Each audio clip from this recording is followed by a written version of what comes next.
Clive Barker Podcast audio commentaries. Thanks to your generous donations to our Kickstarter funding campaign, Clive Barker Podcast presents Fundraiser 6, Bill Seeker.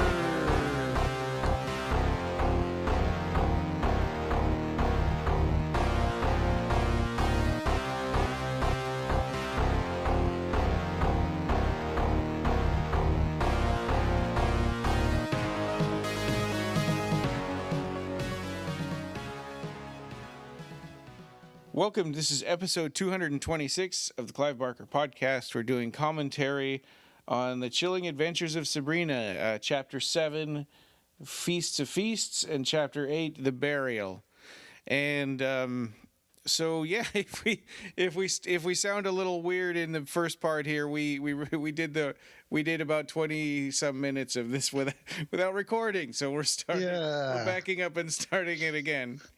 That's it happens. It happens when you're doing this sort of thing. But you're like, oh no, and I was like, what? No, we're not recording. It was going so well. So maybe this time will go better. And so we're about to watch Chilling Adventures of Sabrina. As usual, we have it paused at the beginning of episode 7. And I've been watching these episodes as we do the commentaries, or a little before we do the commentaries, so I can prepare. But I haven't been watching ahead, so I just want to. You're getting my unfiltered reaction here when there's a big development or whatever. I'm just watching this as we go along.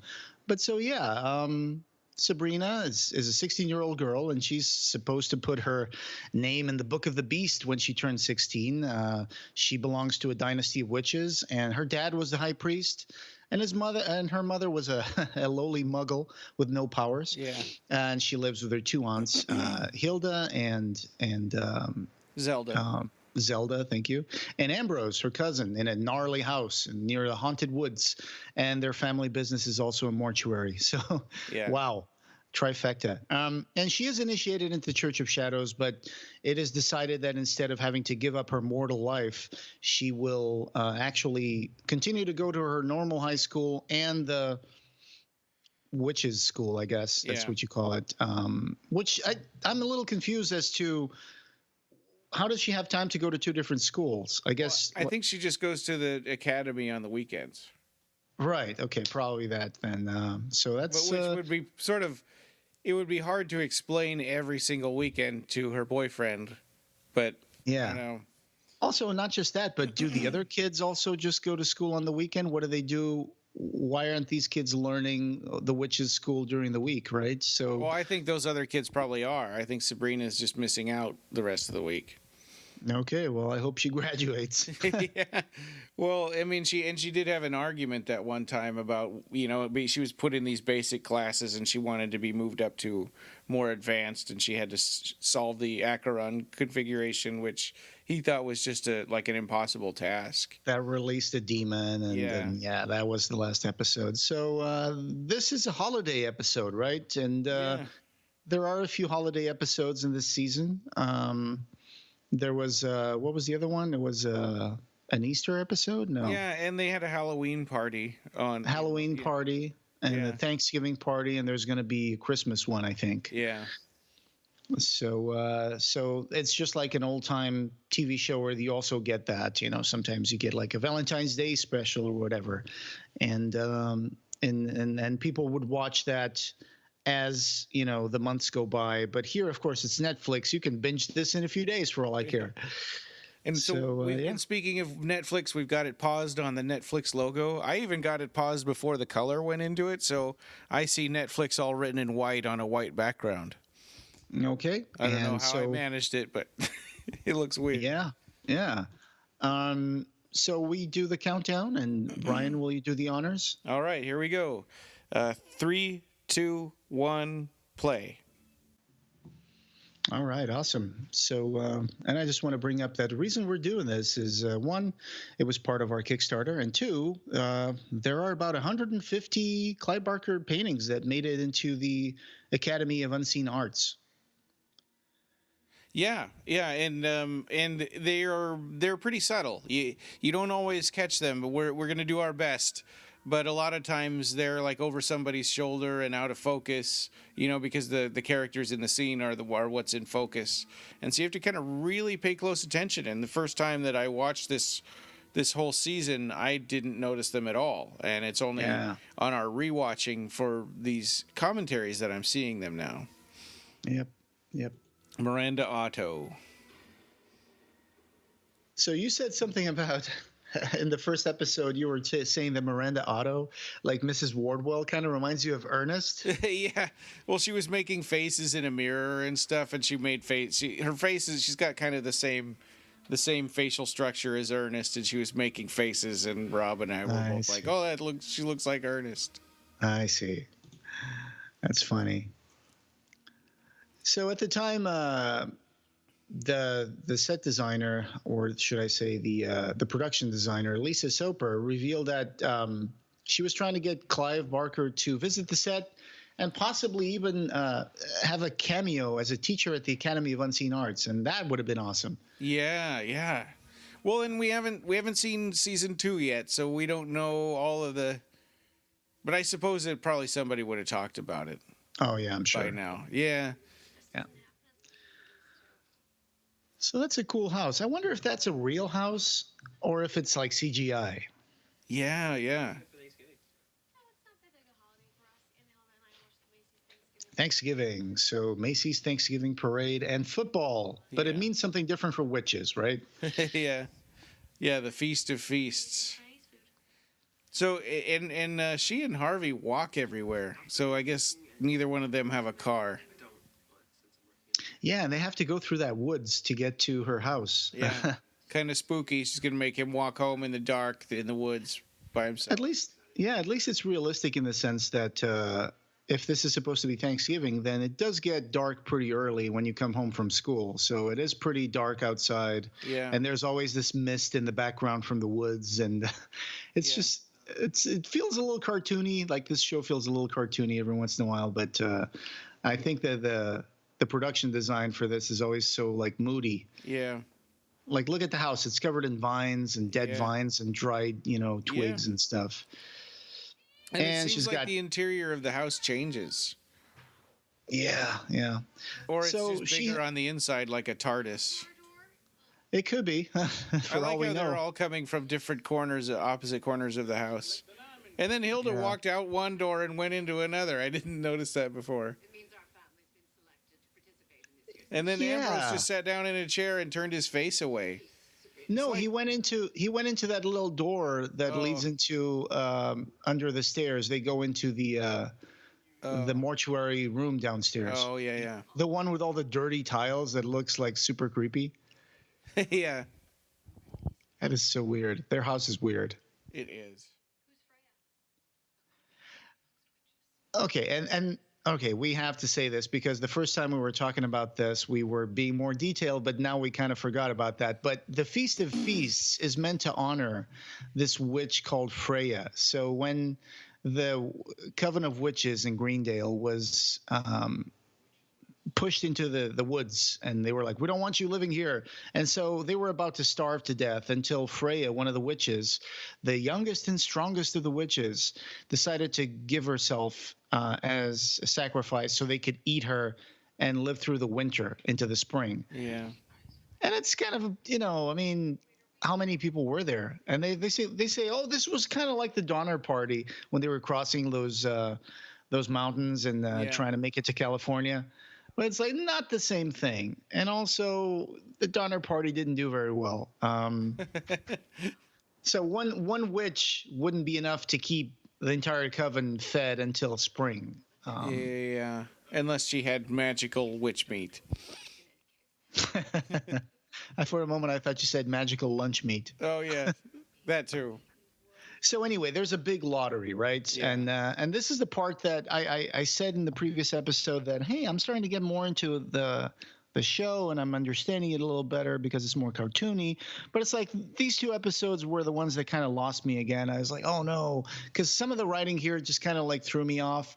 Like she's 16, Sabrina.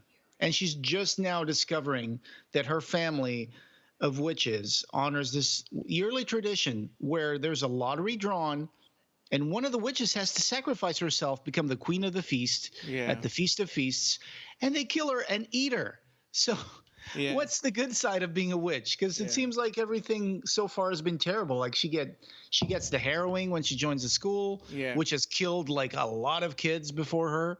And now it's like everyone who's in a coven has a chance of dying once every year and being eaten. So it's like, why would you even want to join the Church of Shadows? Yeah, and it seems like that her purpose is sort of like, I'm going to clean up the Church of Night. You know, I'm going to take the Satan out of Satanism. and I don't know. I mean, it seems like she's fighting a serious uphill battle. Mm-hmm. I mean, not just that. She intends to trick the Dark Lord. Yeah. And they just don't really say Satan too much. Yeah. Well, I think Satan is sort of like for them, it's like it's a derogatory name. Yeah, but they do say that. They're going to use the word, finally, they're going to be using the word Satan in this episode. They do say, no, that's true. They say praise Satan, like Zelda says it all the time. Yeah. So here's Mrs. Wardwell, and she's having the kids come up with a assignment for Thanksgiving, which instead of being like, hey, what are you thankful for? What things happened to you this year that you're thankful for? It's going to be like, no, we're going to talk about the history of our town and the history of your families. And you guys are going to have to do a little assignment about who you are and where you come from. But all she really cared about is getting the Kinkle family history out in the open. Yeah. It kind of delivers more exposition about who they are. And every time you're going to hear about someone's backstory, it's going to be in service of the plot of the episode. Mm-hmm. So she thinks it's barbaric for witches to eat other witches, which I kind of agree. That kind of goes against what keeps your coven intact if you're going to be killing your own people. Yeah. Yeah, Sabrina, walk out of the room while the teacher is still whispering something creepy. Yeah.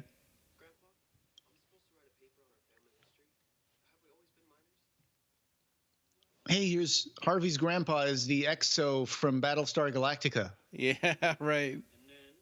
He was a traitor, I think. Yeah, he was a Cylon. Spoilers! Yeah. He's got a great voice, though. Yeah. He looks like he needs to have one of those pants that have the flap that opens in the back. Like long johns, like red long johns. Yeah. I think he's wearing that now, isn't he? Like he's got some red undershirt there that buttons all the way up to his neck. Yeah.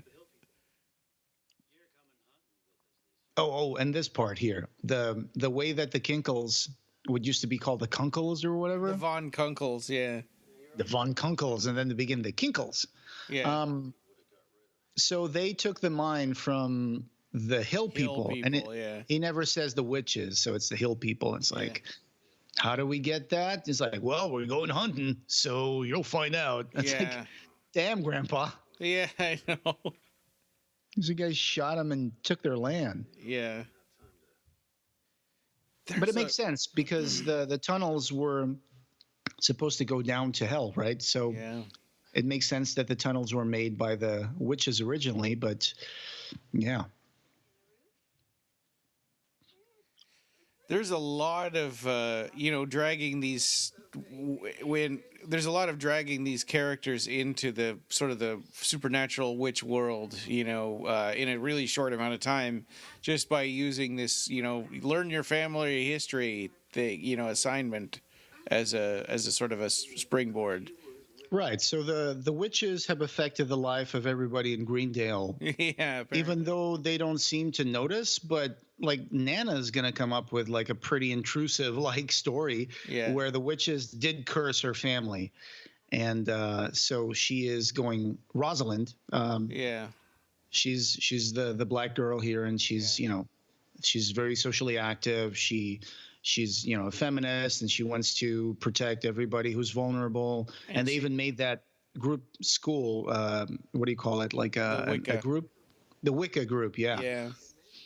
Yeah. Women they protect each other. So she went to see Nana, of course, and Nana has to be this blind lady, and who can see other things other than conventional vision. Yeah. And she's going to talk to her about the cunning. Yeah. In The Simpsons, they call it what? The shinning. The shinning. Yeah. Hi, Mr. Torrance. Yeah. So we've heard in a couple of episodes that Rosalind is super sad because she is about to lose her vision, and she went to the doctor and says, "Oh yeah, well, I'm sorry. There's nothing we can do. It's going to be progressive, and you're eventually going to go blind." And it turns out that it actually is a witch's curse thrown on her family to all the women in her family. Yeah. But it's okay because she gets the cunning. Yeah, and then her other friend is going to be visited by the spirit of her ancestor. And then Susie. Poor Harvey, he gets the crap end of the deal. He just finds out his family was horrible. I guess we were talking about how Sabrina never heard about this ritual and whatever, but yeah. But it's explained here that when her father was high priest, he halted the Feast of Feasts. Yeah. But then Father Blackwood reinstated it because he said he had a vision from the Dark Lord. Yeah, and it seems like the Dark Lord, his visions from the Dark Lord are just basically whatever he wants to happen. So that Sister Mildred is so over the top into the idea of killing herself and sacrificing herself for this Feast of Feasts. Yeah. She's the tallest of the bunch, and she's got the fanciest hairdo as well, which kind of looks like it's set to make her stand out from everybody else. Yeah. And so here we are at this wonderful looking chapel full of vines, where, like you said, like the coven doesn't seem to be a lot of people in the coven, but so the whole idea of someone getting killed to feed the others is just kind of bonkers. I have to side with Sabrina here. It's funny how Sabrina bursts in like a surprise witness at a trial. Yeah, it's she always enters the room like that.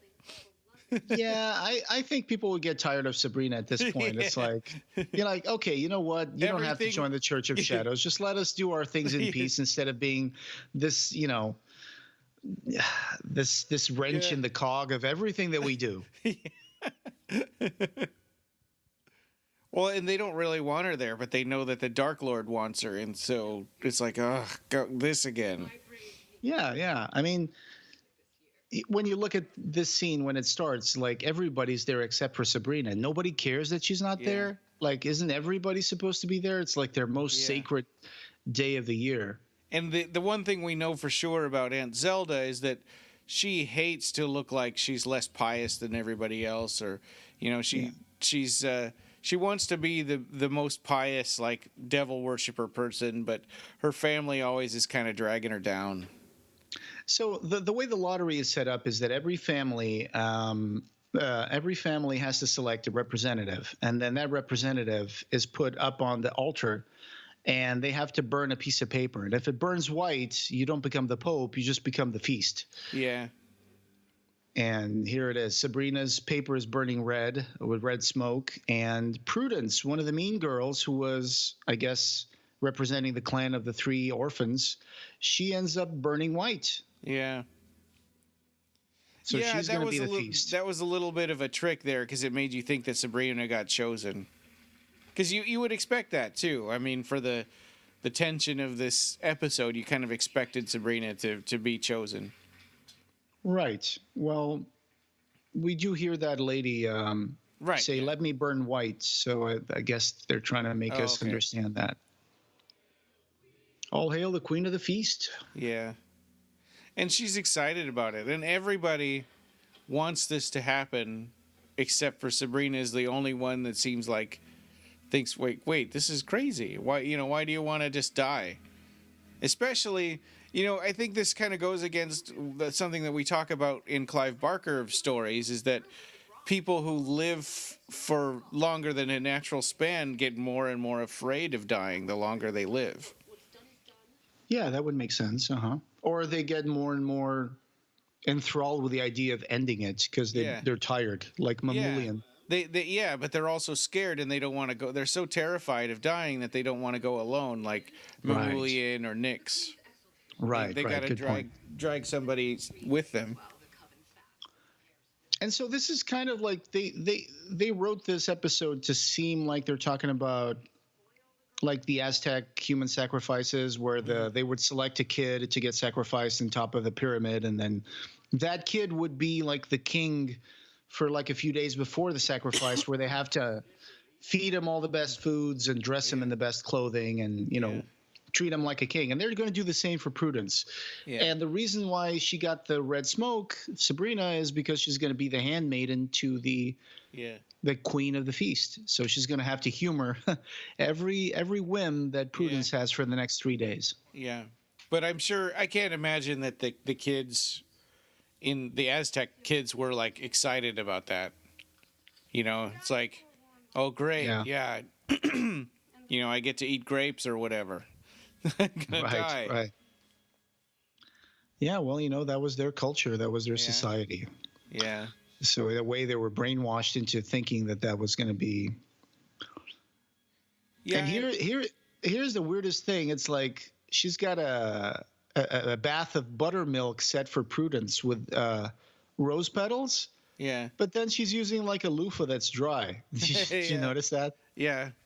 I saw a commentary on Blade one time where Wesley Snipes was talking about how he was like uselessly dabbing this like piece of cotton on Whistler right after he'd gotten like beaten almost to death by vampires.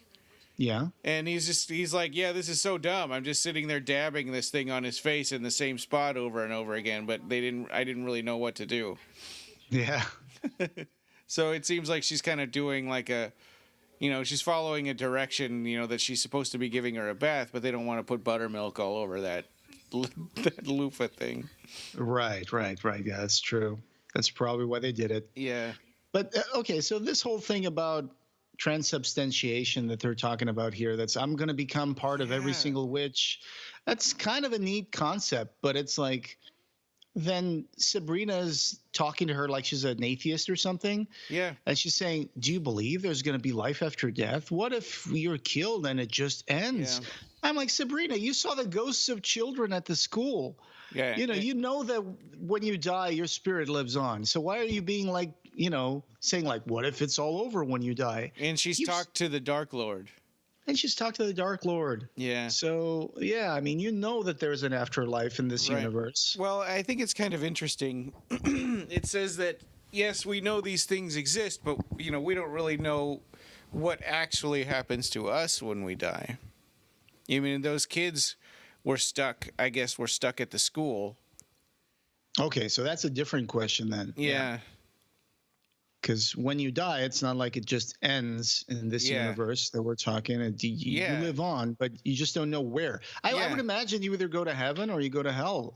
Yeah. Right? Because they always talk about, I want to be by the side of the Dark Lord. Wow. So it's kind of the mirror image of, the fake church that they call it, which is where they say you're going to sit the right side of the Father or whatever. In a later episode, she's going to go into limbo. Okay. And here's our orgy scene. Yeah. Where the mean girls have like some mean boys, including Nick, Nicholas Scratch. Nicholas Scratch. Yeah. Who might be the Dark Lord for all we know. Joel, just a sec. You gotta go. Okay. So this has a weird, like, I still don't understand how the church thinks of sexuality, except, because Joel, go. Yeah. Sorry. That's okay. And so it's like, get in or get out. Yeah, yeah.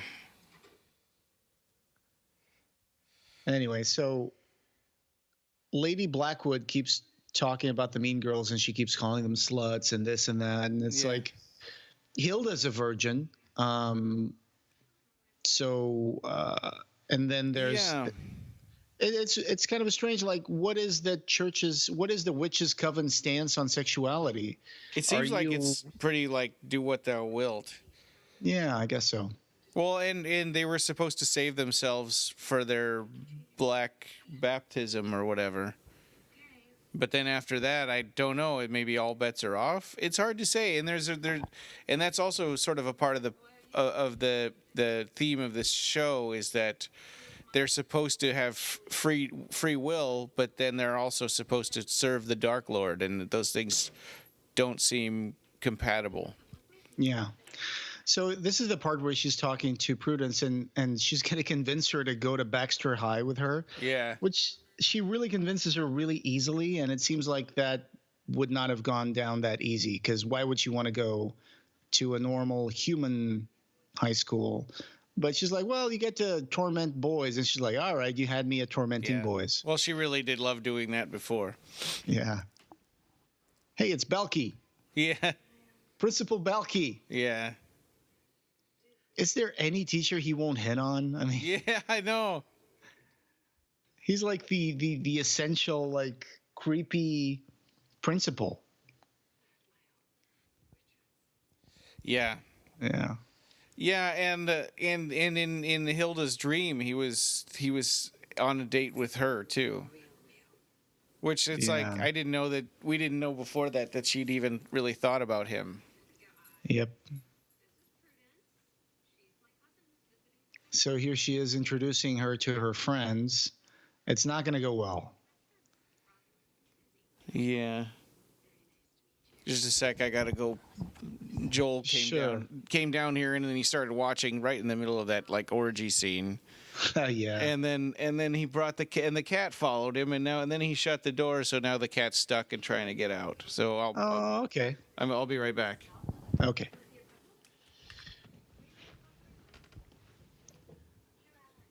So Susie's ancestor that they discovered while they were doing the assignment about their family, it turns out her ancestor was a pioneer woman, and she dressed up just like a man, so just like Susie. So there's a parallel there. And I think she might have been a witch, Dorothea, because Prudence does mention here that Dorothea was taught to her in her school. Okay. I'm back. Yeah, so I was just saying about Susie when she found out that her ancestor might have been a witch. What's her name? Dorothea. Dorothea Putnam, yeah. Yeah, because Prudence knows about her. She says she learned about her story.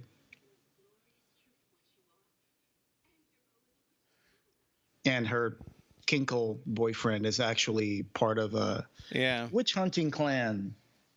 Yeah.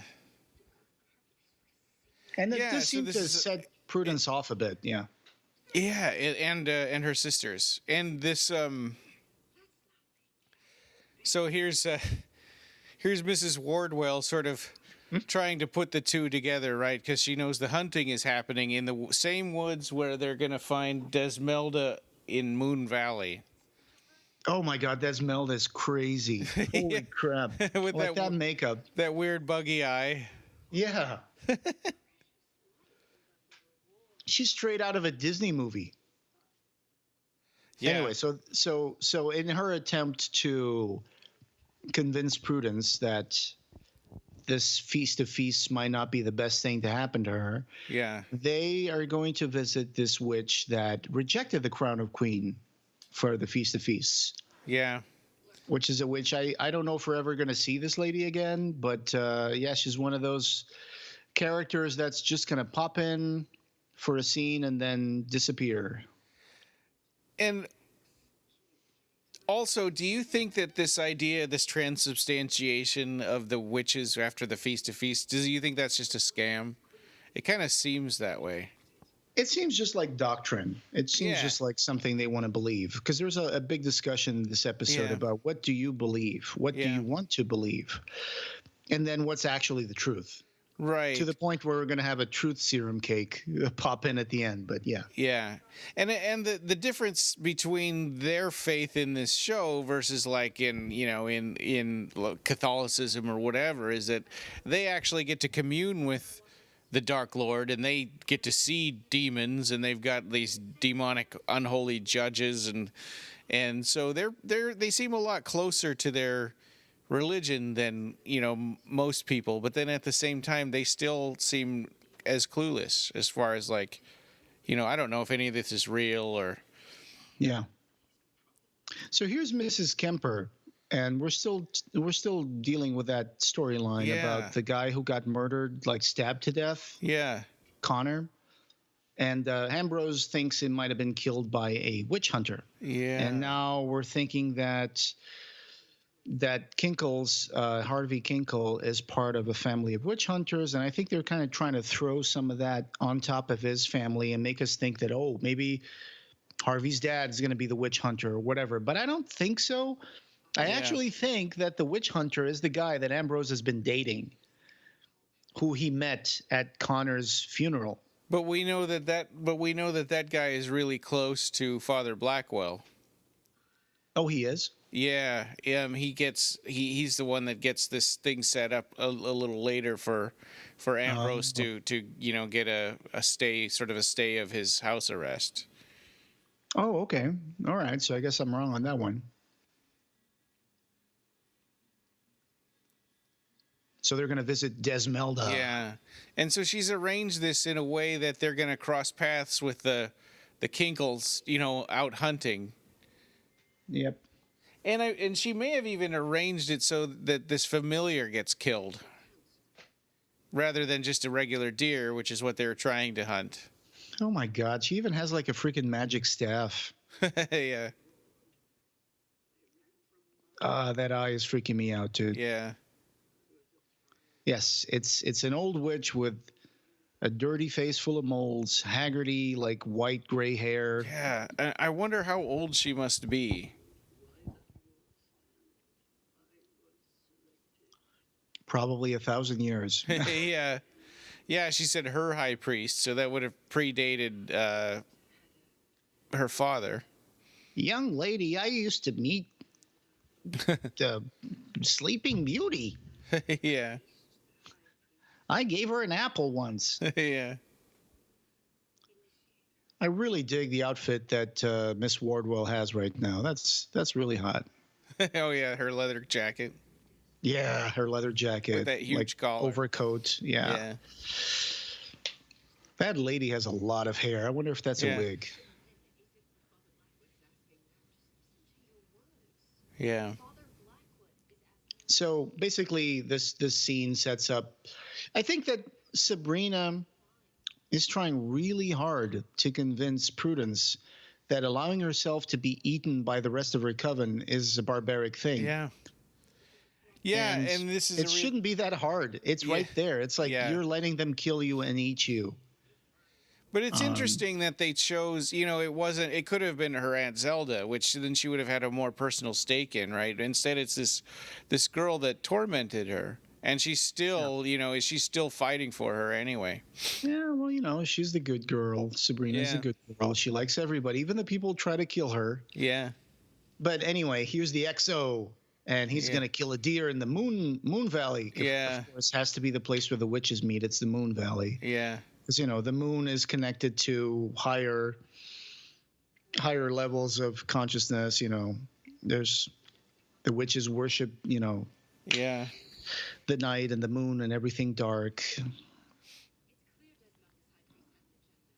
I think this scene would have been more moody at night, but then again, it wouldn't be okay for them to hunt at night, so they had to do it in the daytime.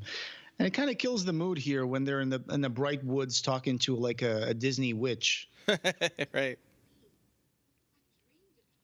But basically what it comes down to is that Prudence was taught into the Church of Shadows, and she this is what she wants to do. It's part of her culture. Yeah. But it's like, doesn't make it right. Yeah, and she makes a really good point. Why would Father Blackwood want her to be killed? And he probably wouldn't. Oh, this is such a cool physical prop. Yeah, it's like what happened to that iguana when he died. That familiar. Yeah, so the Kinkles shot the deer, and the deer ended up being a familiar in the Moon Valley. So when he died, you see like that goblin shape kind of trying to come out of the carcass of the deer. Yeah. And it looks like something out of The Thing. Yeah. I think when they do cast a spell, like in this case to hide themselves from the hunters, they're doing the invisibility spell. I both like and dislike the fact that any supernatural thing that happens, it's done not relying on a lot of special effects.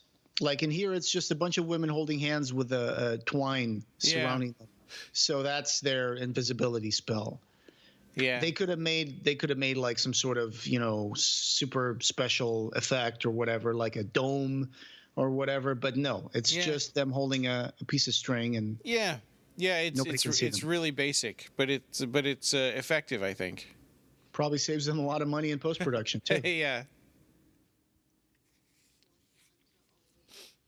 They can save that money for more makeup effects. Yeah, and leather jackets for Miss Wardwell. Yeah. And the outfits. Everybody dresses like so fancy. Yeah. Even when they're just going to go walk in the woods. Yeah. Like the Mean Sisters have their little berets and their little dresses, and they got all their makeup done. It's like you're just going out for a hike. Get some boots, Get a hot jacket, warm coat. Yeah. On the other hand, Sabrina seems to be like always wearing these fuzzy coats and knitted sweaters. She's like the Bill Cosby of witches. Yeah.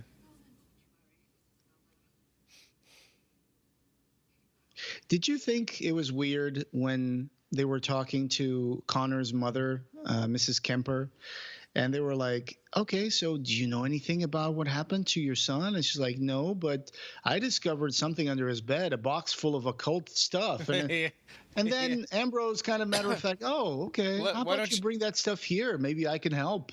Yeah. Like, what? Yeah. Yeah, you'd think they'd be like, wait, why am I giving this to the mortuary guy? Yeah.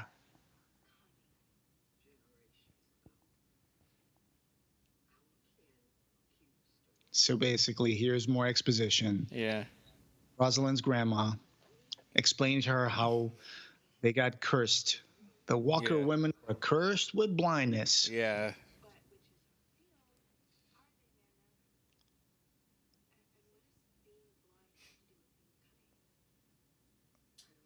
So they take one sense away, but then they give you like a different way of seeing.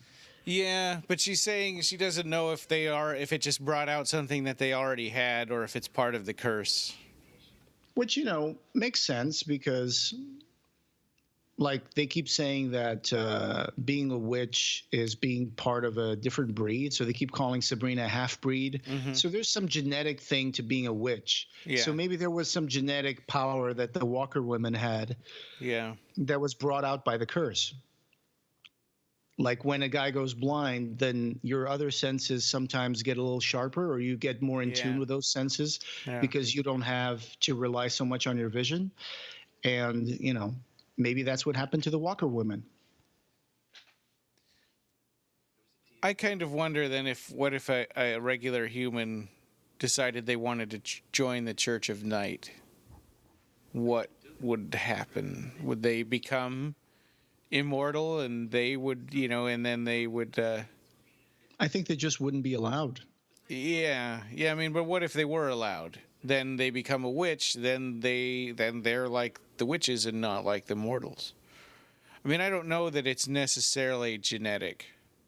again, this goes to what I've mentioned before in a couple of episodes. It's that I don't like this idea of like being a witch is somehow part of your genetic material or whatever, because being a witch, you have to read and learn the spells. You have to learn, make potions. Potions, any person would be able to do potions, right? As long as you have the ingredients and you can follow the recipe. You don't have to be I mean, magical. Unless there's some kind of magic to making the potions. Yeah, that's true. I could see that. Sure. Uh-huh. Why do they keep going into their mortuary room through those tiny doors? And how did they get the equipment down there? Yeah, and the bodies. That would be horrible to drag the bodies down there. Oh my God! You'd think they would have a service entrance that they could back the hearse right into to get the body down there. Yeah, and everything is rusty and dirty and grimy. It's like a hostile, Yeah. It's like hostile Eli Roth's hostile like dungeon or something. It's like the walls are all like mossy and moldy, and the tiles are yellow, and the fridge where they put the bodies is all rusted out. It's like, don't you guys get like inspected by someone? Yeah. It looks really dirty. So Lady Blackwood is, I think, didn't they say that she was in her 13th month of third pregnancy? Third trimester? Yeah, like the witches take 13 months to be born, I think, instead of 9. Again, because they're different from humans that way. Yeah. Okay, so she's pregnant with twins, right? Yeah. Father Blackwood's lady. And Aunt Zelda somehow is the midwife that's been taking care of her. And so here, she came to see her because she was spotting and she was afraid she was going to lose the babies because she lost babies before. And this is where she, again, more exposition. She didn't really have to say this, and she probably wouldn't say this because she was doing this in secret. I don't know why all of a sudden she's admitting to this in front of them, but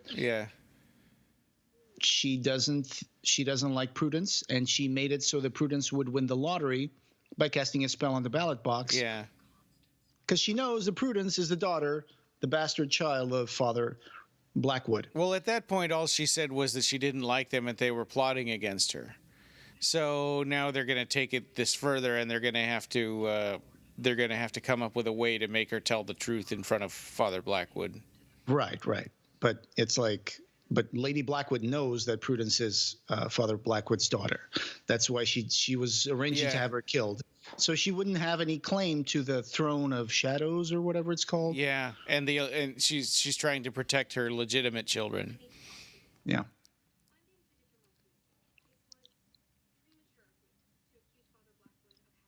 So here's Prudence being fitted for her feast dress. Yeah. I guess that's the dress you're going to wear the night before they cook you.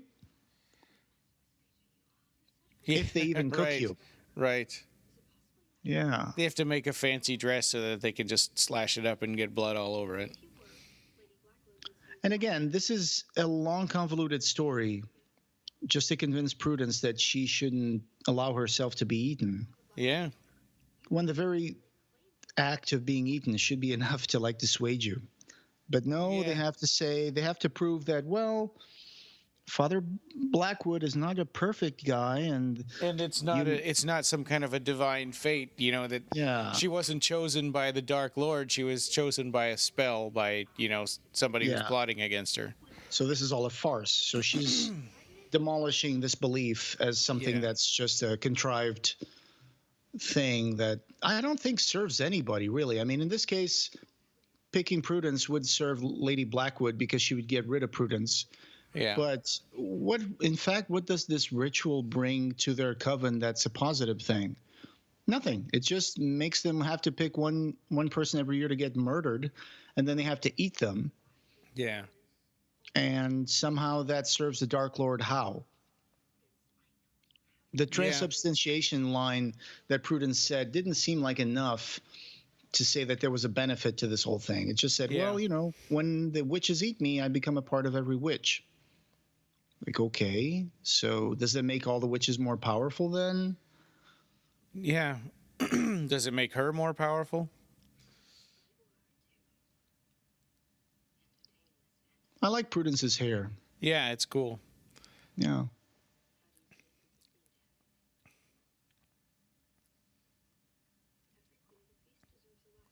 Okay, here we go. So, and somehow this Last Supper that they're going to throw to Prudence is just going to be the main characters. Yeah.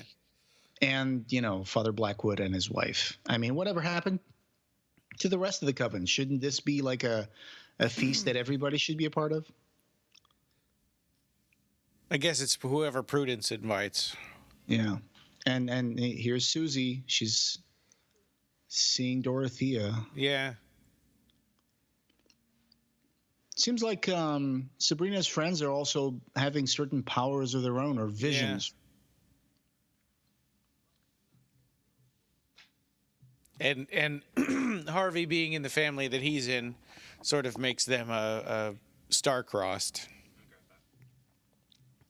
Are they having a TV dinner for Thanksgiving? Yes, after they just went hunting. Right. I guess they were expecting to get some venison for dinner or something. Yeah. But yeah. They shot that deer familiar thing. So I wonder if was that Desmelda's familiar? It wasn't really. They just said it was a familiar, but they didn't say who it belonged to. Right.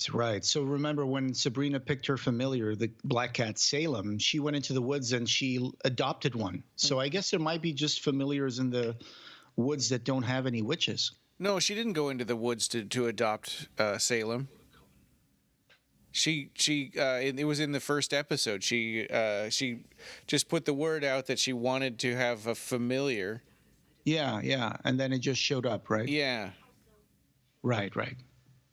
But I think at that pumpkin patch, she said, "Oh, look at this cat. I'll adopt him. In front of Harvey." Oh, and speaking of familiars, here's Miss Wardwell with her black crow familiar. Yeah. And she ordered some takeaway, but I don't think she's interested in the pizza. I think she's eating something else. Yeah. They don't return to that, so we don't really know exactly what happens with. This looks like the beginning of a bad porno. I know. Well, is it that, or is she, just murdering him or eating him or whatever? I think she is. Yeah. She's supposed to be Lilith, right? Mother of demons. But the people at the pizza place know where he was going.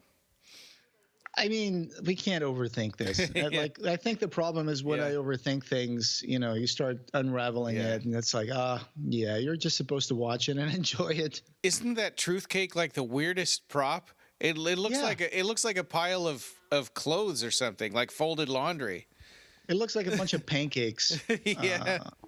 Covered in fondant and gold. It looks like the Sorting Hat had a bad accident.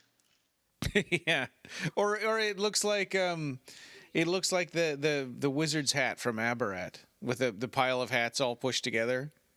Oh yeah, it does look like that. So this is the last feast, the last supper of the Queen. So it's Father Blackwood and his wife. It's the Spellmans, and then it's the Mean Girls, and Hilda's truth cake. Of course. But you see here, they said it would be instantaneous, right? And so what he's saying here is the truth. Yeah. So the Dark Lord did tell him that he needed to return to the traditions. Yeah, but he didn't say specifically that one. Yeah. That is true. Good point.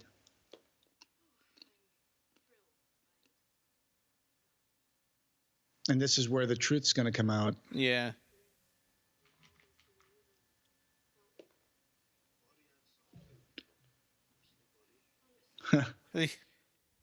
Yeah, apparently Ambrose is not totally gay. What makes you say that? Oh, because he said, "We'll miss you body and soul," and then he said, "Mostly body."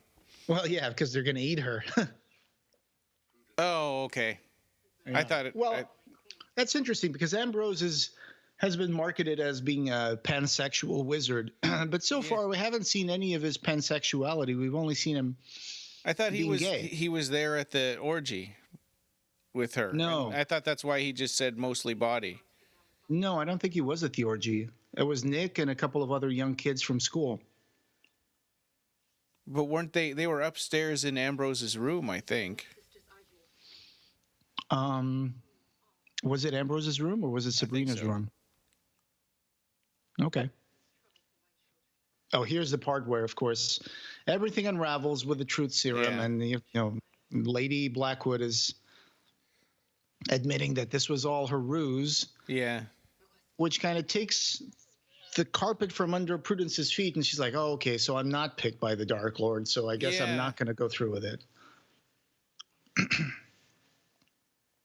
And it was what she wanted. It was what the Queen of the Feast wanted, the truth cake.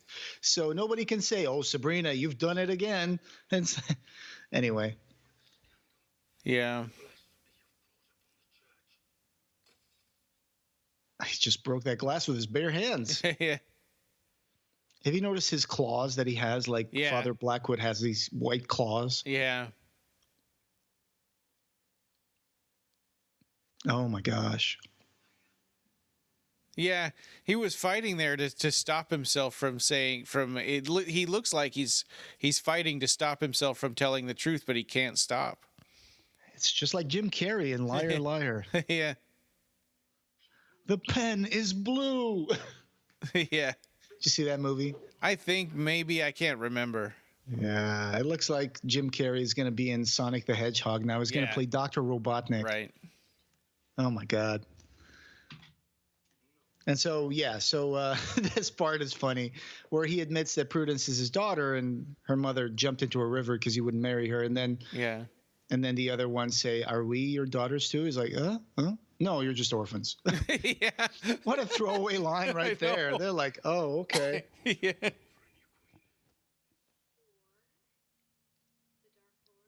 And here's Sabrina trying to subvert everything again. It's like, well, we won't tell anybody what happened. That this was all a big farce. Yeah, it's kind of blackmail. Yeah, it is. Well, hey, welcome to the Black Church, right? Yeah.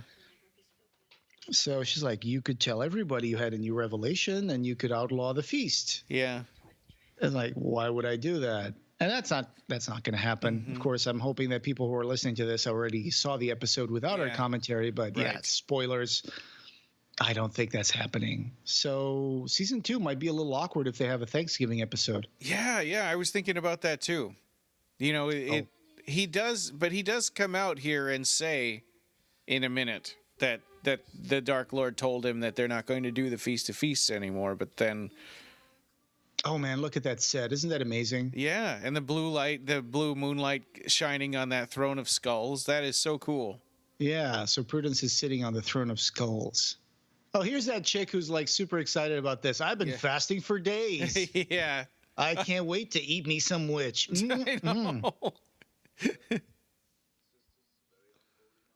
And holy night to you all. Here's Prudence sitting on the Iron Throne. I mean, the Throne of Skulls. Yeah. I wonder if those are all skulls of the witches that were eaten before. Oh, yeah. That would be a hard thing to haul in there just for that one night and then have to go haul it out somewhere else. Yeah. I mean, it looks kind of realistic. Sure. Yeah. Mm-hmm. It doesn't look too fakey. Did a good job with it. Some of them are split open. Hey, not all witches go willingly, I guess. Yeah. And there's like wax on the armrest ones, like they've been burning candles on them. And this is the part where he's like, "Well, I got a revelation, and we can't do this." He's like, "Hey, we're hungry." But wait, that's not fair. We want to eat. Yeah. I think there were people there actually holding like forks in their hands. Yeah. Oh wait, that's not a fork. It's a knife. Yeah, so they can slice off a chunk. Oh my God. What? Here's what it says. Oh my God! What? Freya lives. Praise Satan. Oh, that's horrible. Okay. So yeah, this witch just stood up and Yeah. Sacrificed herself. I guess she was inspired by Freya. Yeah, and it's really strange because it's like all of these hundreds of years of these weird traditions, and Zelda and Hilda seem like good people. I mean, they're supposed to be good people that we sympathize with. Everybody's shocked, but this is not supposed to be shocking for anybody. This is what they've been doing every year. Yeah. And at least for the last 16 years, they've been doing this. Yeah, and it takes Sabrina to come out and say, wait a minute, this is wrong, you guys. Okay, and this part, this is just bananas. It's it's like Day of the Dead. Yeah, but it's like, Jesus Christ, cook some potatoes to go with her or something. Yeah, they're just eating her raw. They're just like slicing bits of her, and hey, there he is eating some. Hey, Jesus Christ. Yeah. Right? I mean, they're eating her off the floor, hacking pieces of her, and that doesn't seem like a feast. That seems more like, I don't know. And now they're watching Todd Browning's Freaks on TV. That's the one. Yeah. I've never actually seen that movie. And here's the big revelation of the ending that continues that little thread of Connor being murdered. It's, we're getting a couple of bodies coming in. Yeah, his parents just committed suicide. Yeah, Connor's parents, Mr. and Mrs. Kemper. Yeah. Didn't they just talk to him that morning? I think. Maybe it was a while ago. Yeah, maybe. A few days ago. And here's the question. Yeah. Do you believe Zelda when she says this? I do, yeah. Because I think that underneath she still loves and wants to protect her. Yeah. But it is still really important for her to be seen, as pious and religious and stuff. And that she takes her religion seriously, unlike the rest of her family. Mm-hmm. Okay, here are the Kinkles going into the mines. Yeah. So we're heading into the cliffhanger ending of this episode. I find it hard to worry too much about Harvey's brother in the next episode, just because they brought him into this episode a little bit during the Thanksgiving. Yeah. To say that, they're the only ones who are eating because the dad and the granddad are both passed out from drinking before lunch. But I don't remember Harvey's brother actually talking to him that much. Well, in the previous episodes, except to call him a nerd or and he sticks up for him, about having to work in the mine, and he's like he volunteers to take his shifts and stuff like that. So he's the good, and he avoided going to college so that he could stay there to keep protecting Harvey. Right. This is a good segue into the next episode, though. So two of the mean sisters are. Oh wow! Two of the mean sisters are going to get rid of the clan of witch killers. So they have some voodoo dolls. Do you want to let this roll into the next episode, or do you want to try to stop it and get the credits and stuff? I think we should probably skip the intro for the next one. Okay. Yeah. So let's all just let it go. They give you 5 seconds. Yeah. So. They just smash some rocks onto some voodoo dolls, and then it's going to go back onto episode 8. So now we're in the mortuary, right? Or we're in the house, and okay. Hey, little Salem, you don't see him too often. No, yeah, and in the '90s TV show, I guess Salem talked to her, but in this show they don't do that. Probably because it was hokey. It was done in like a sort of a Mr. Ed kind of a way. Yeah. Okay, so this is going to focus a little more on Ambrose this episode, I think. And like you said, Luke, the guy he's dating, has a connection to the high priest, and so there may be a chance that he can get rid of his house arrest where he's been for God knows how many decades. Yeah. So it seems like he's given an opportunity to work off his sentence by working for the Dark Lord. Yeah. Okay. This is the phone call. Yeah. So there was when the weird sisters or the mean sisters or whatever, when they dropped those rocks onto the voodoo dolls, there was an accident at the mine. And now it's like, okay, Sabrina's going to run to the rescue. She's going to go to her friend. That mine has a date on it. It says 1693. Yeah. Well, that's really old. That's one long vein of coal. Yeah. It's been giving coal for like the last 400 years.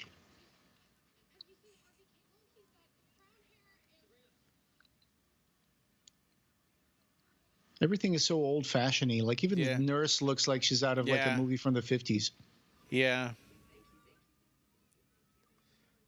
So Harvey got out, and we find out it's because she had put a protection spell on him. Yeah. She hugged him on the last episode when the mean sisters said they were going to get rid of the witch hunter clan. So that did the trick. Yeah.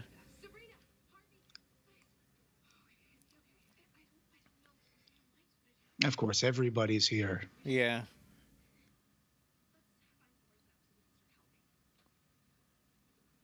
Yep, they're going to set up camp and help everybody get Timmy off the well. Yeah, right. Man, you remember when those miners got stuck down a mine in Central America or South America? In Chile, I think, right? Yeah. Those guys were under there for like weeks. Yeah. That was crazy how long they stayed down there. Yeah, that was on the news every day for that whole time.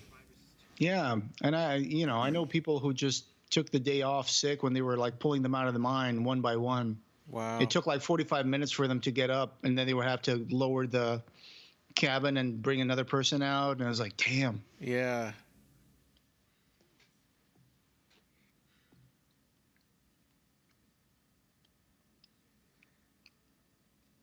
This actually has a lot of tension in it.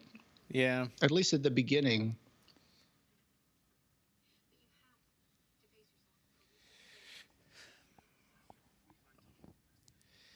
So this sort of introduces a little bit of hubris to Sabrina, right? Because before, she's always kind of perfect and does everything, and she does everything right in face of huge odds, and in this case, she's doing something that everyone tells her is the wrong thing to do. Hopefully everybody's seen this episode already, but what we're setting up for, of course, is that the brother died in the mine, and then that Sabrina is going to be doing a resurrection, using the Lazarus pit. So that's another weird thing here is that when we see Zelda kill, oh my God! So Susie decided to go into the mines. Because she's small and she was the only one that could fit. Oh, okay. Well, she tried. Yeah. Oh, no. Look at that helmet. Yeah. Helmet's got a big dent on it with blood.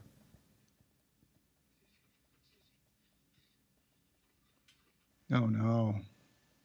Anyway, so, yeah. That's Tommy's hat. So she could go there to the point where she could get his hat, but they can't get his body out. That's kind of weird, isn't it? It is, yeah. I wonder if... I don't quite get that either. Where did she go? And what did she see down there? I mean, all she brought...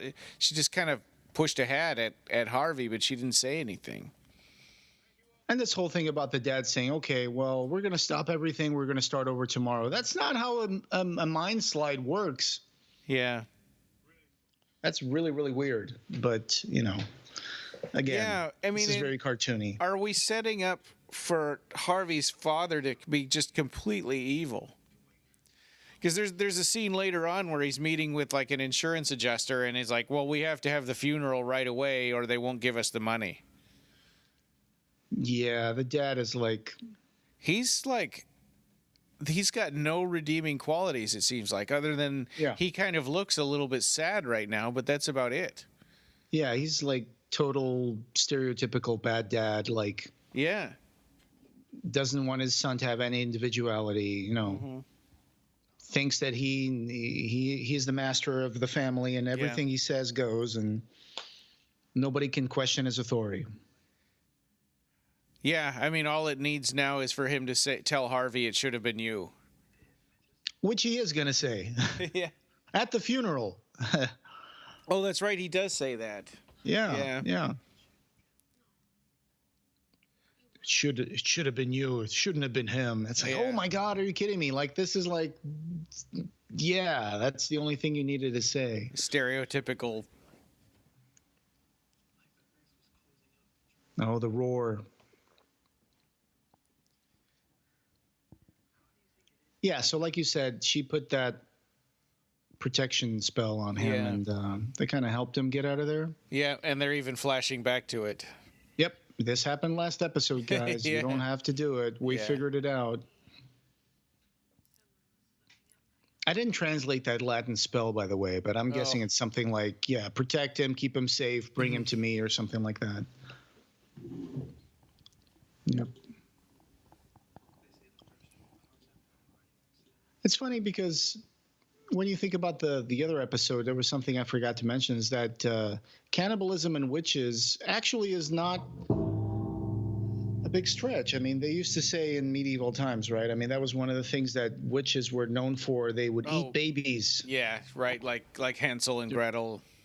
During the Sabbath, or, like Hansel and Gretel. So the witch lives in the middle of the woods, and she puts children in her oven and eats them. Mm-hmm. Of course, that was all propaganda from the fake church. Right. The false god. False god. Yeah.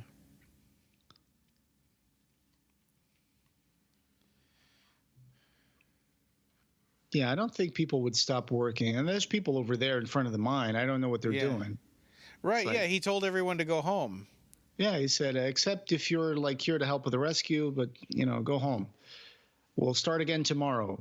It's like, you got people trapped in there. Your son is there. How can you say that? Right, and it's a mine, and it's dark in the mine, whether it's nighttime or daytime or whatever. It doesn't matter. There should have been no reason to. Well, he did say that they don't have the right equipment, and they have to wait for the equipment to come in. Yeah.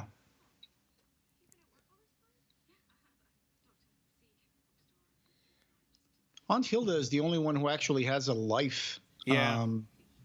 After she got excommunicated from the church, she started working at that coffee shop that's also a bookstore, that's also like a a weird hangout for kids, and they have cosplayers there. It's like, it's just custom made to appeal to the people who watch this show. Yeah. It's like, makes you go, oh man, I wish I had a store like that. Yeah. You mentioned once in the podcast that you used to have a comic store in Fairbanks. Yeah, we do. And you would subscribe to the comics there, and then they would forget to keep the comics in your file? Yeah. Or I would come in like a couple of months later, and they go, well, you didn't show up, so we put them out on the shelf, and somebody bought them. Yeah. That's not cool. Yeah. But it's the only comic shop we have, so I have to, I can't keep holding a grudge. How big is Fairbanks? It's like 40,000 people, but if you count the military, it's like 100,000, and the outskirts and stuff. It covers a huge area of. There's people that live way out off the grid and stuff. Yeah. Our borough is the size of a lot of states. I'll bet. Yeah, Alaska's gigantic. And I work for the borough, driving around to people's houses and updating photos and taking measurements of, additions and, finding houses that burn down and stuff like that to adjust their values. Yeah. So we spend a huge amount of time just driving. So Ambrose here in the kitchen is telling Sabrina and her aunts that he astral projected into the mine, and he saw that everybody's dead in there. Yeah. And now they can't tell anybody, because what are you going to say? Look, my cousin went into their astral projection, and he knows everybody's dead. So she just has to roll with it. But we have to tell Harvey. He needs to know. Yeah. Oh, here's the scene you were talking about. Mr. Morris from the bank. Yeah. So he's kind of writing off his own dead son as like a insurance thing. Yeah. Yeah, well, you saw his helmet. There's no way the head underneath that helmet would have survived. Yeah. There's a freaking huge dent covered in blood.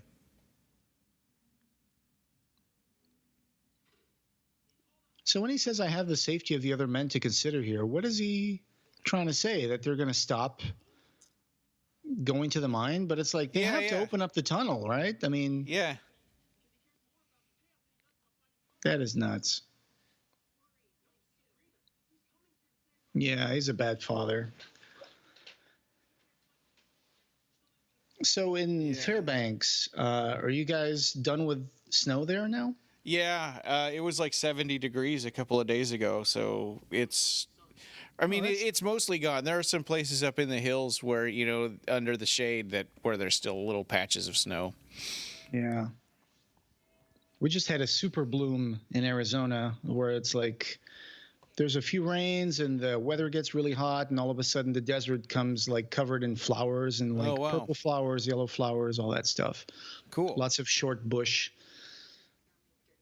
I just said short bush. I can't believe that. There's Baphomet. Yeah, that offending statue. Yep. With two little kids. I wonder what's going to happen to that statue in season 2. I bet there's people probably out there already know, but we'll find out eventually. Yeah.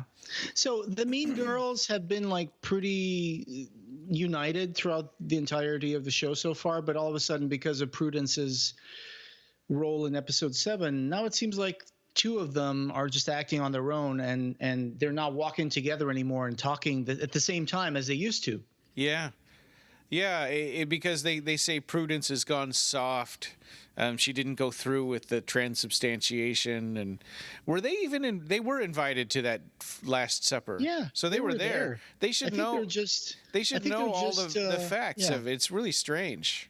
I think they're just kind of angry at her for being the daughter of the high priest, and they're not. They're just orphans. Maybe now they see her as different from them, because back before that they thought, well, the 3 of us are orphans, so we got each other. But now they say, oh, now she's got a dad. Yeah, I don't know. That might have something to do with it. Like, oh, she's no longer one of us. And they're also probably jealous of her, actually getting some kind of a friendly relationship with Sabrina. They don't want that to happen either. So this is the part that I was talking to you before, we discovered we weren't recording and we had to start over.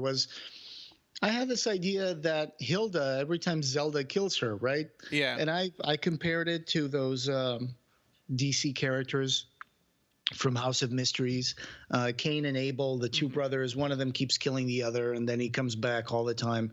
And I was like, well, that's kind of like those characters from DC House of Mysteries. Yeah.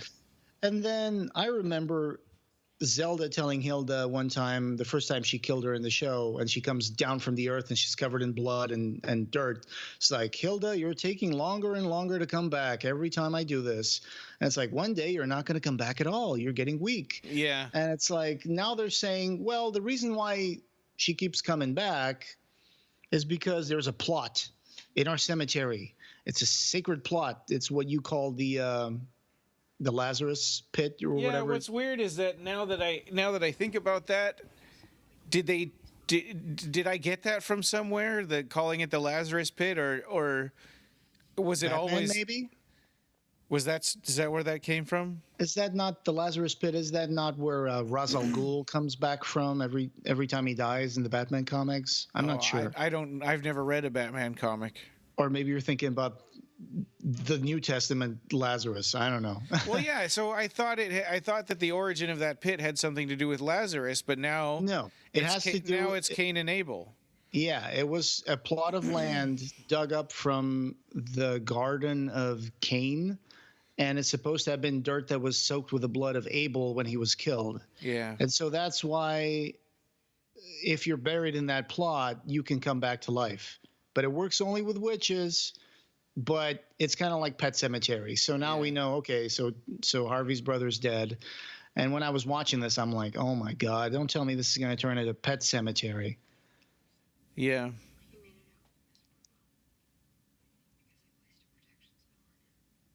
So here we are. So Miss Wardwell is Yeah.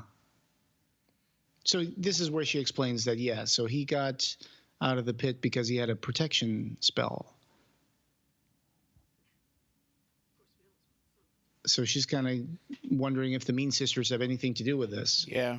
Because nobody knows until now. It just seems like a regular accident at the mine. These things happen. The weird sisters. Right.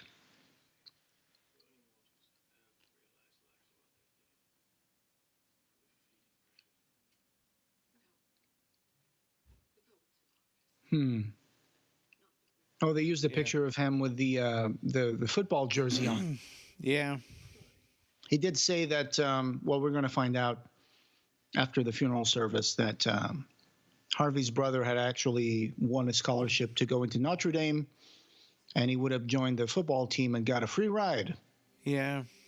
But he didn't because he wanted to stay behind and protect his brother from their dad.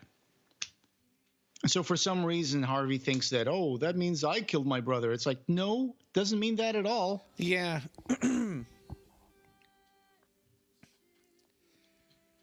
Yeah. Oh, it's Rosalind singing. Pretty heavy moment. Yeah, this whole episode is pretty heavy. I mean, and it also sort of puts Sabrina in a light that she's not been in before. She gets pretty dark. Do you see Susie's wearing a suit and tie back there? Oh no.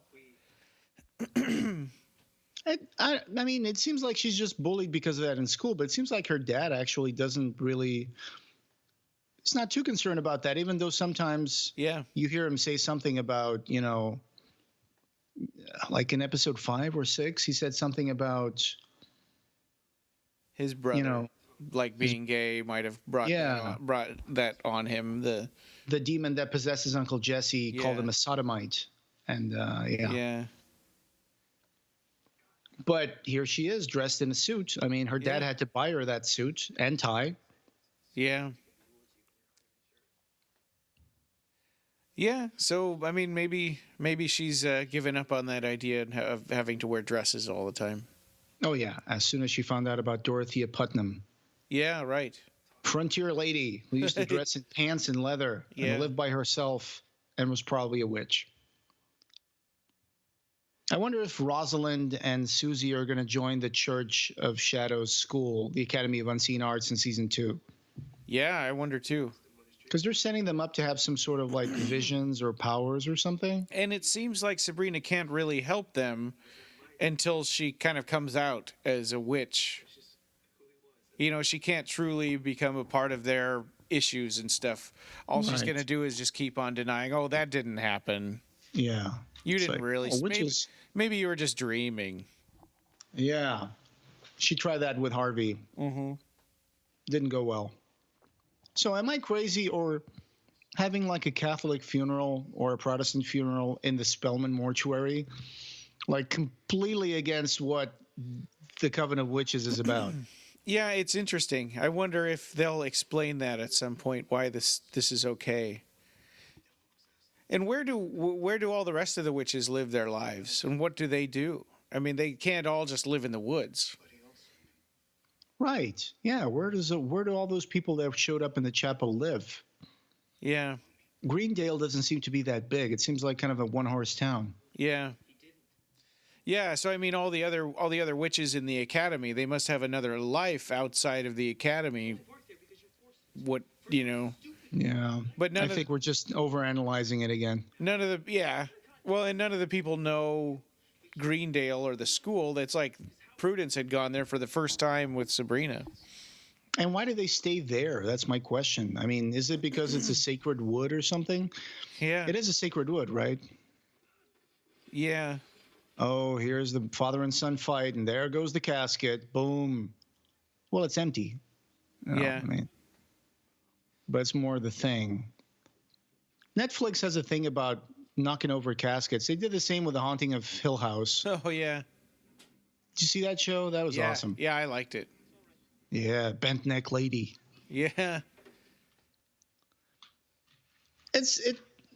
This show, it doesn't really scare me in any way. It's not. It's more like something. It feels like it's something more for like people in their 20s to watch. Oh, maybe. Yeah. Oh.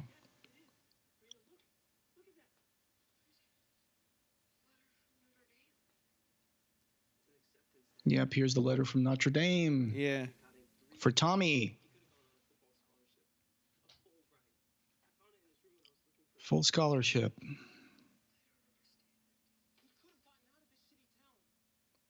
I mean, I think they're setting up Harvey, her boyfriend, to maybe move out of the house from his dad. Yeah. He's going to have to find out at some point that she's a witch.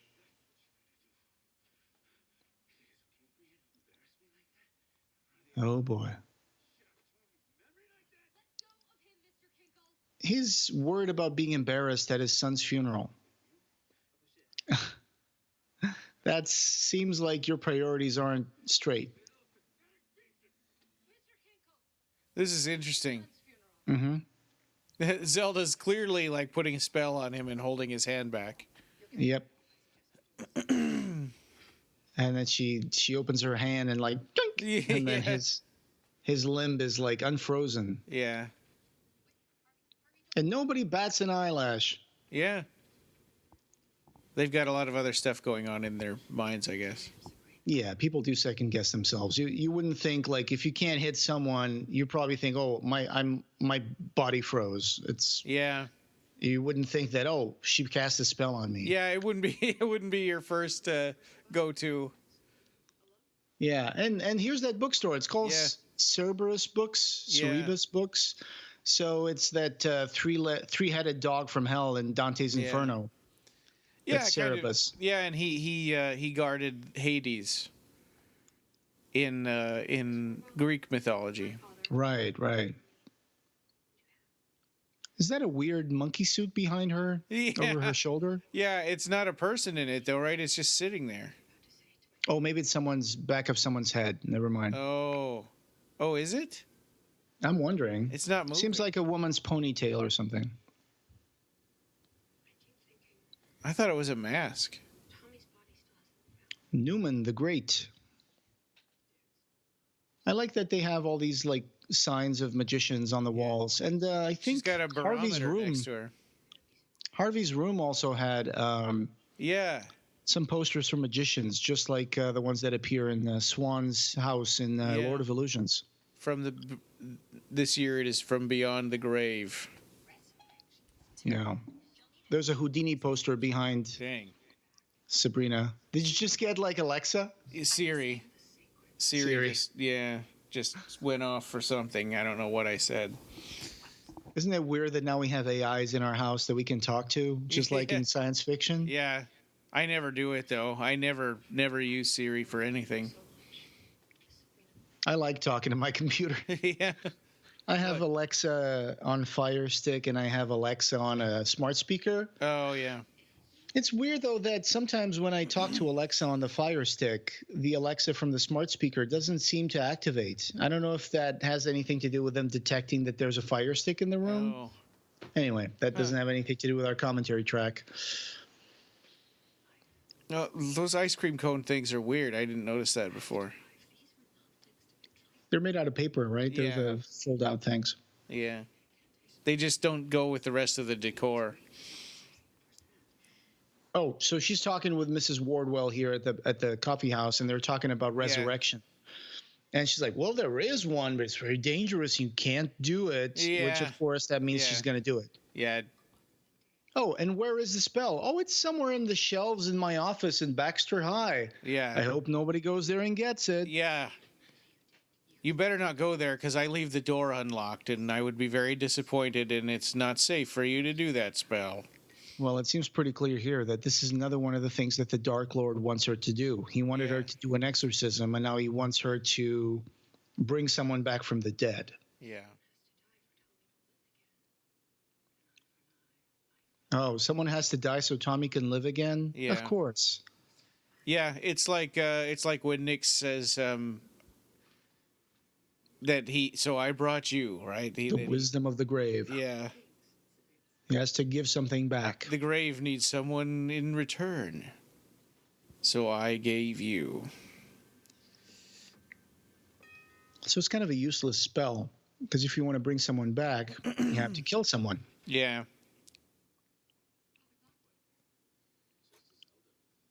Hello. Man, Father Blackwood's hair is a hat. I mean, it's just yeah. He always looks like he just stepped out of an Edgar Allan Poe story. yeah. Yeah, I kind of wonder how old he is. If he still likes 1800s sort of fashion. Okay, so here's something. You remember when Ambrose came up with the idea that Connor had been murdered because he was a witch and there was a witch hunter? Yeah, and everybody sort of blew that off. Like, oh, and no. Father Blackwood even said, no, it's preposterous or whatever. But it's like, here we are now. Connor had Luke at his funeral, and Luke knows the high priest. So it's clear that Connor was a witch. Why does nobody know about that? And why doesn't Luke know about that? I think he did. I wonder if they do. Yeah, and I wonder if maybe it wasn't a witch hunter. Maybe it was some kind of a plot from the Church of Night, to kill him. Be it. Mm-hmm. Mm-hmm.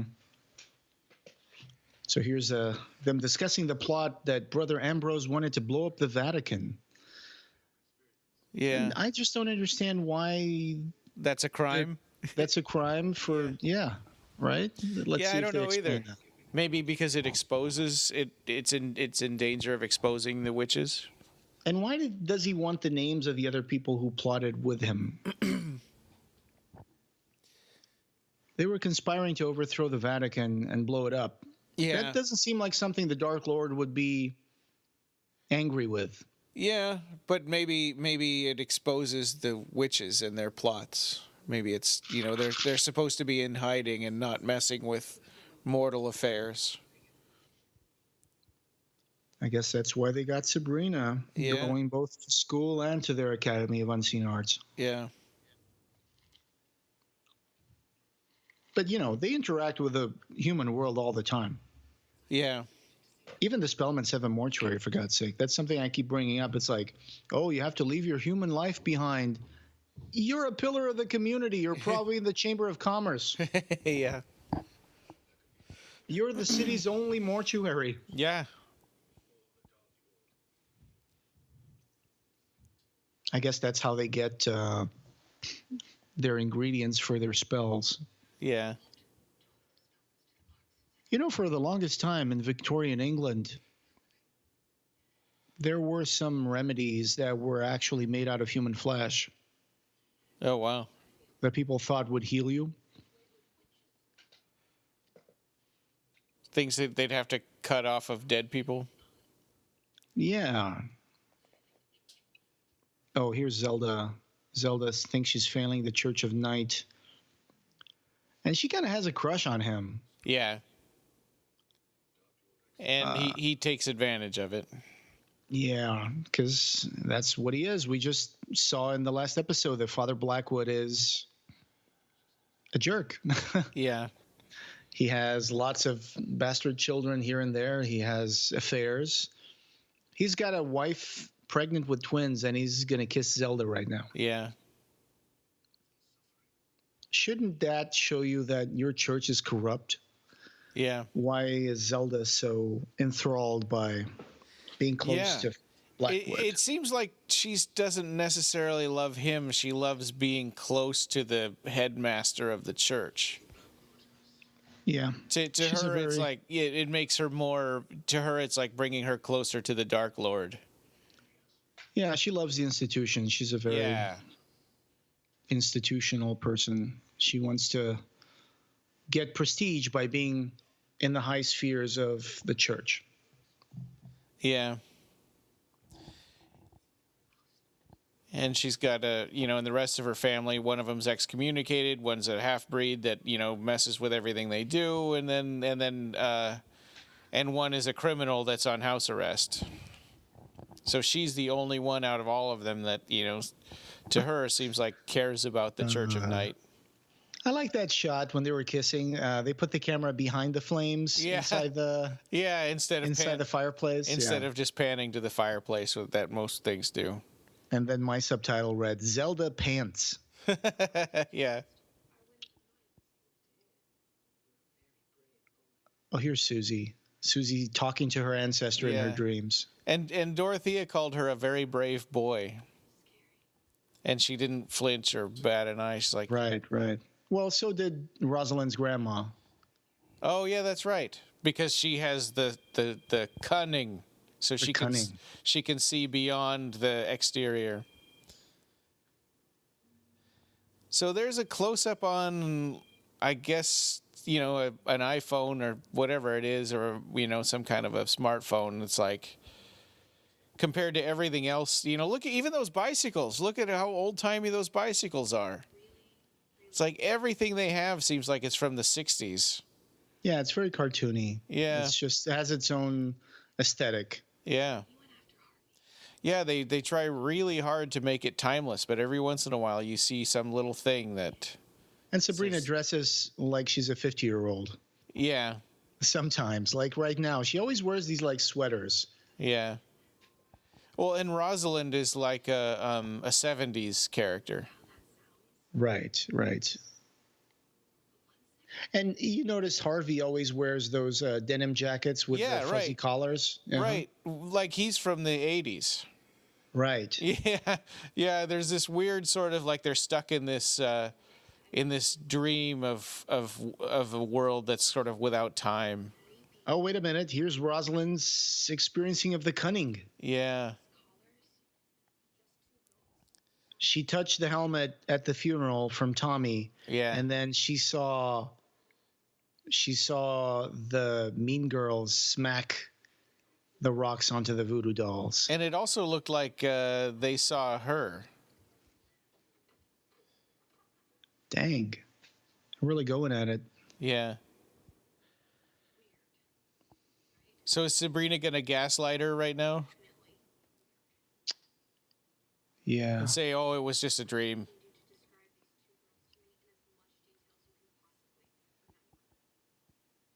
Yeah, and Rosalind doesn't say why. Why do you need to know that? What they looked like. Well, it's just a dream or whatever. Yeah.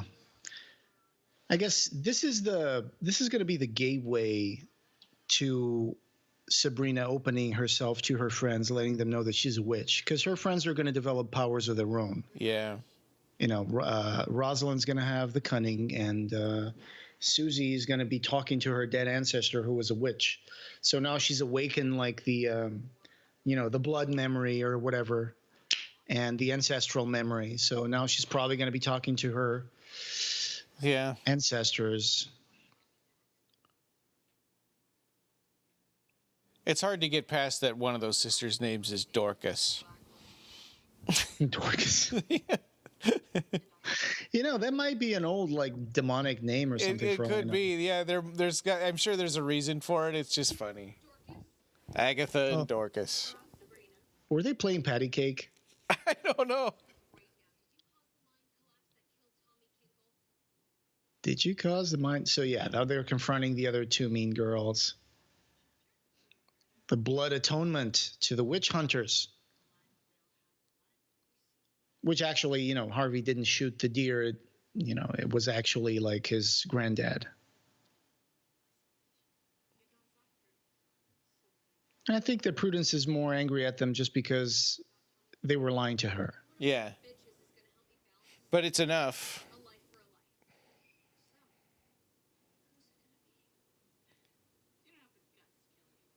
No. She wants to bring Tommy back, but she needs someone to sacrifice.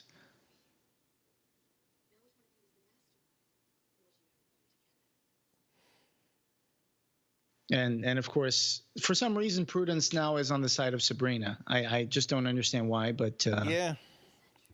And why is Prudence Sabrina did save her life. Yeah. Oh damn! She just punched her. Yeah. What? So Sabrina is hinting that she's gonna murder. Yeah. She's going to Agatha? sacrifice her to open the gate to resurrecting Tommy. And of course, Nick Scratch. It's like, yeah, you're discussing doing something highly forbidden in the middle of the busy lobby of your school. Yeah. Do you think that Nicholas Scratch is the Dark Lord? He does he does seem to pop up and encourage things and like, oh, I want to see that, and hey, he's the old Nick, right? I mean, yeah. I mean, he's Nick Scratch. and he's and you never see him talk directly to Mrs. Wardwell. You know, kind of like they're avoiding each other, or maybe she knows that that's him. It's an interesting theory. I mean, I have to say I don't think that we're gonna find the answer in this season, but. Mm-hmm. And here she is breaking into Professor Wardwell. Yeah. She's like, I have this spell on my shelf at my office, but I hope nobody goes and gets it. Yeah. Whatever you do, don't take it. It's on the third shelf down and 5 books over. So that was super contrived. Wait, they actually took her like bound and gagged. They took one of the mean girls into the woods. Yeah. Wait, so they're going to actually... Why would they go along with this? I mean, why? It just doesn't make any sense. Well, it seems like they don't have a lot of value on human life or witch life. Yeah.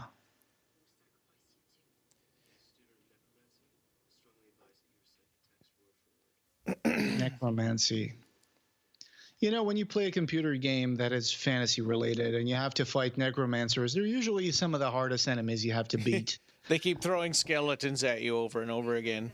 Yeah, and they bring the other dead enemies to life again, so you have to kill them a second time and a third. Yeah. You remember on Doom, the Archvile would bring some of the enemies back to life? Oh, yeah, right. Yeah, and then it would make this explosion that would set you on fire. I hated the Archvile. Oh, yeah.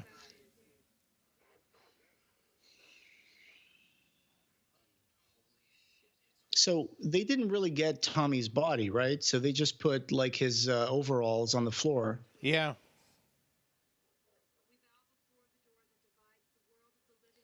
Right. So at this point, it doesn't have anything to do with the pit or the grave that The pit, it's going to turn out, is Sabrina's way of cheating the fates. So, and we'll find out in a little bit. She's not really making a sacrifice.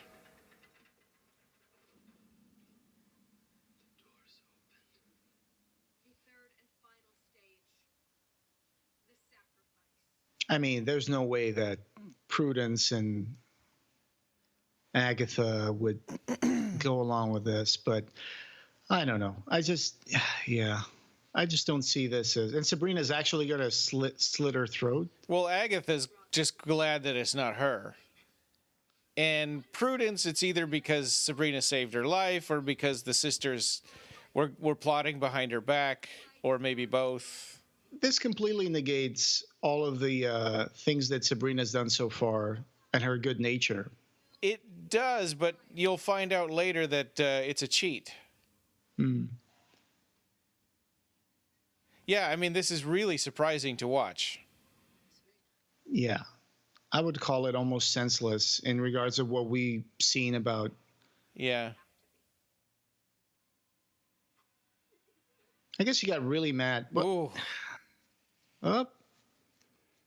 Yeah, like, okay. That's a very anti-Sabrina thing to do. Yeah. I'm confused. I did see most of this episode before we started doing the commentary track, but I was watching it this morning. So from now on, it's like I'm completely blank about this. Yeah.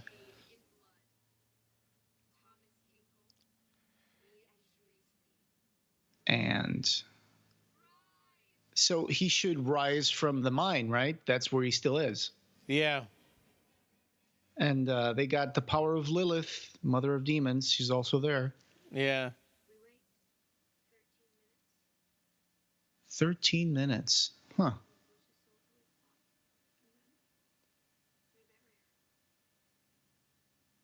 So that's how Sabrina thinks she's cheating,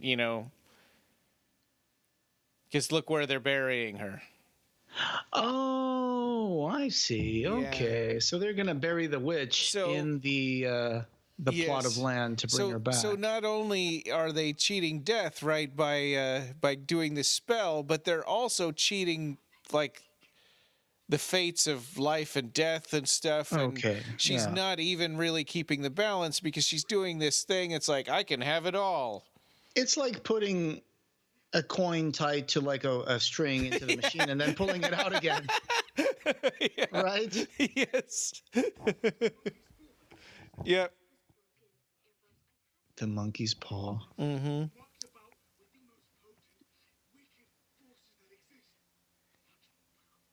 Much more powerful than the Dark Lord, yeah. So she's screwing with death itself. Okay, so how's death stronger than the devil? That's strange. Right, yeah. I think it's interesting though. That they are even subject to, other laws that God and the devil. She just thinks she's being so clever, Yeah. Yeah, right. And I think this is sort of the turning point of the whole show. At least according to the comics, from what I understand, the comic books that these are based on, her doing this sort of unleashes hell on Greendale.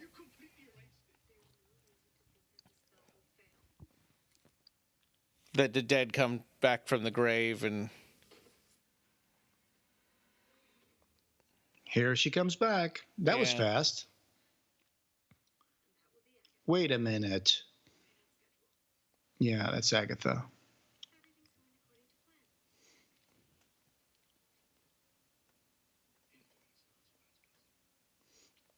Ambrose is livid. Yeah. Yeah, somebody who tried to blow up the Vatican is like trying to, urge caution. So that kind of shows what a stupid thing she's done. Oh, geez. Wow. That's Agatha.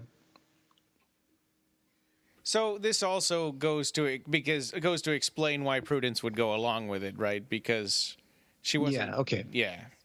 So like I said, I didn't see this part, but yep. Is that like a grave behind her with an upside down crucifix? I didn't see that. That would be... It is. Oh my God. That's pretty brazen. I mean, can't people see this cane pit little cemetery as they drive up? Yeah. Well, here's another reason, trying to kill those mortals, you exposed us. So, Yeah. That's kind of the same thing that happened with Ambrose, I guess, when he tried exploiting the Vatican, like you said. Yeah. And this is a really strong lesson in a way for her to put them in their place. I think Nick is going to be the Dark Lord, or at least like a representation of him. Yeah, maybe an aspect of him, right? Because the version of the Dark Lord that takes over the principal is just mean spirited and bullying and horrible. So maybe this Nicholas Scratch is sort of an aspect of him that's like the friendly, version that's trying to get in her good graces. I love that hairdo that Hilda does. Yeah, like the Bride of Frankenstein before she goes to work at the bookshop. Is that it's got to be a wig. Yeah, I think it's a wig, yeah. Maybe she casts a spell on her hair every morning. Yeah, that could be. Sticks a fork in the power outlet and goes like, Psst. And it's interesting that all the witchcraft that Hilda learned is all about helping people, removing curses and healing and stuff like that. She's like trying to make the best of her situation. Yeah. So they're going to make a fundraiser from Wicca for the families of the miners. Yeah. This vision you had. Did you see a little boy talking to his finger in like a big hotel? Yeah. If you do, don't go to the hotel. You're going to get an axe to the face. Yeah.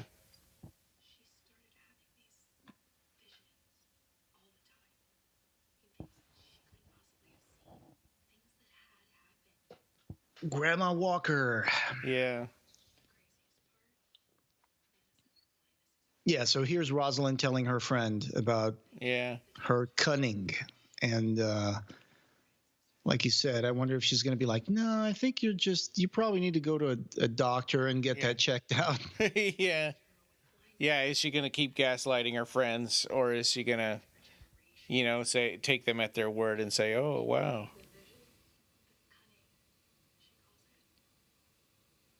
The cunning. Yeah. Do you want to get sued? Yep.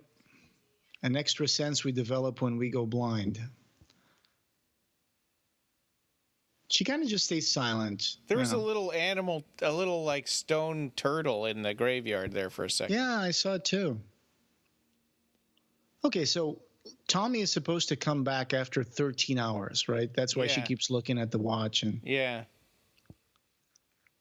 Oh, here's the part where Ambrose is with Father Blackwood. Yeah. Hey, I ain't no snitch. Yeah. And it turns out that was the right answer. Oh, there we go. Integrity, honor, loyalty. So do you think he's going to get released? He's going to lessen his sentence. Yeah.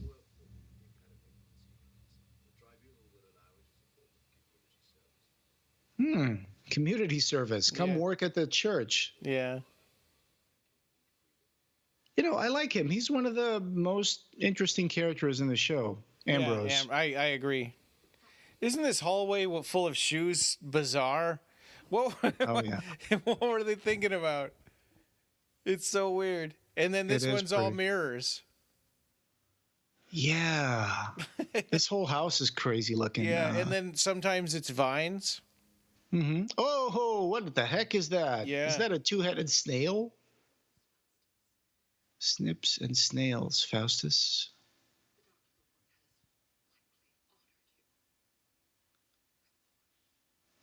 Is that supposed to represent his twins? Yeah. Oh, they're going to be boys. Okay, gotcha. Yeah. I wonder where she found that snail. Yeah. She's like, oh, your wife's gonna have two boys. Let me give you a kiss. Like, no. Yeah.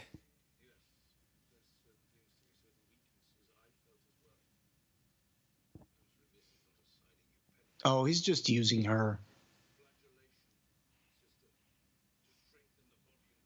Yeah. Oh, screw you, Faustus. 30. He's sentencing her to 30 lashes because he kissed her. Yeah, we'll just wait. BS. Oh, he's gonna give her the lashes. What the hell? Oh my God, he's kinky as hell. Yeah. Okay, so that's shows becoming a little less wholesome in certain ways. Yeah. More kinky. Yeah, we just saw Sabrina slit somebody's throat. Yeah. That was kind of a weird image, and now it's going to be Faustus and Zelda flagellating each other 30 lashes. Yeah. So is Tommy coming back as kind of a Pet Cemetery kind of Tommy? Yeah.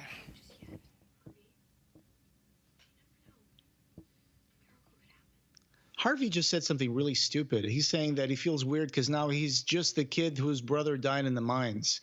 Like, stop making this about yourself, dude. Yeah. He doesn't like everybody calling attention to it and being weird around him. Yeah. Also, they don't use any protection equipment there. Yeah, so here's Sabrina's sort of misunderstanding about what's going on. She thinks he's going to come back where the clothes are. Mm-hmm. But his body was in the mine. Right.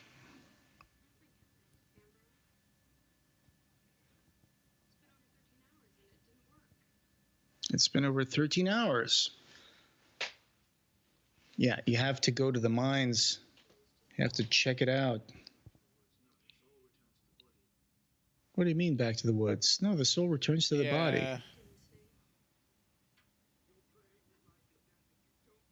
So what if you're under a gigantic boulder and you come back to life under the boulder? Are you going to still be like, oh, I'm being crushed and I can't die? Yeah. Yep. As we figured. Oh, look at that mist. It's daytime. It's after school. Why is there a mist there? Yeah, and he hulked his way out of the mine.